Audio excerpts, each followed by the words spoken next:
શ્રી કૃષ્ણ, સીતારામ, જય ગૌ માતા. મિત્રો, આજે આપણે સુરત કાલે આવ્યા અને આજે એક ફેસબુકના માધ્યમથી આપણે એક કાલે વિડીયો જોયો હતો અને મારી સાથે જ ભણતા આ જિગ્નેશ મારી સાથે ભાઈ સરખા ગામનો અમે સાથે ભણતા મેં એને કાલે જોયા એટલે મને છે ને ટાંટા વર્ષો ત્યાં બહુ મને વાલા, મારા બાપુજીને બહુ વાલા અને મારો છોકરો નિત્ય છે ને એને ટાંટા બહુ વાલા. એટલે કાલ ખાલી એને વિડીયો જોયો કે પપ્પા આપણે ત્યાં જવું છે કાલે. તો મેં તરત કાલે જિગ્નેશને ફોન કર્યો કે ભાઈ જિગ્નેશ આપણે કઈ જગ્યાએ છે? તો એ કે આપણે સુરત આપણે બીઆરટીએસની પાસે. તો અમે આજે સવારે જ ત્યાં પહોંચી ગયા અને મિત્રો એક કાજો બળદ તમે જોઈ શકો, એકથી એક સળિયાતા બળદ. આપણે ખેડૂતોએ તો ખેડૂતને કાંઈ બળદ મોંઘા નહોતા પડતા પણ ટેકનોલોજી સમયની સાથે બધું ચેન્જ કરવું પડે છે કાંકનું કાંક.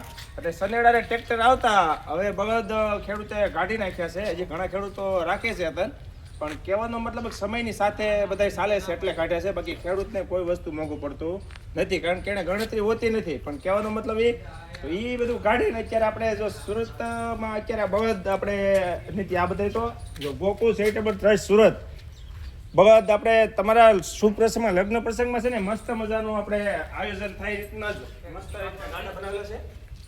અને જો આ ગાડા જુઓ બહુ મસ્ત તમારા લગ્ન પ્રસંગમાં મસ્ત મજાનું આયોજન થાય ને એ રીતના બળદ ગાડા બળદ એ ટાઈપના છે બહુ સુપર. અને ગાડા એ રીતના બહુ મસ્ત તમારા પ્રસંગ સુશોભિત થાય એ રીતના ગાડા છે. અને એક બીજી રીતે કે તમે એક આમાં તમારો પ્રસંગ તો સારો થાય પણ તમે સેવા પણ કરી શકો કે આ પૈસા સારી જગ્યાએ જ વપરાય. એટલે મિત્રો બને તો આ વિડીયો શેર કરો જેથી કરીને કોઈ વ્યક્તિઓ બળદ જાય અને એક સેવા રૂપે તમે એમાં સારું કાર્યને એક સદભાગીમાં થાવ એ રીતનું આ આયોજન છે મસ્ત મજાનું. અને મને બહુ આનંદ છે ભાઈ, મારો મિત્ર વર્ષો પછી અમે મળ્યા હતા સ્નેહ મિલનમાં પણ આમ ખ્યાલ નહોતો ભાઈ આ સેવા એ કરે છે. કાલે ખબર પડી તો આજે તમે તાત્કાલિક હું ને નિત્યને બળદ બહુ ગમે છે એટલે અમે આજે પહોંચી ગયા. પણ મિત્રો આ બને તેવું વિડીયો શેર કરો જેથી કરીને કોઈ લોકોને સુપ્રસંગ આવતો હોય તો મસ્ત મજાનો ગાડા છે તો તમારો પ્રસંગ બહુ સારો થાય અને એક સેવા કાર્ય થાય. તો જય ગૌ માતા.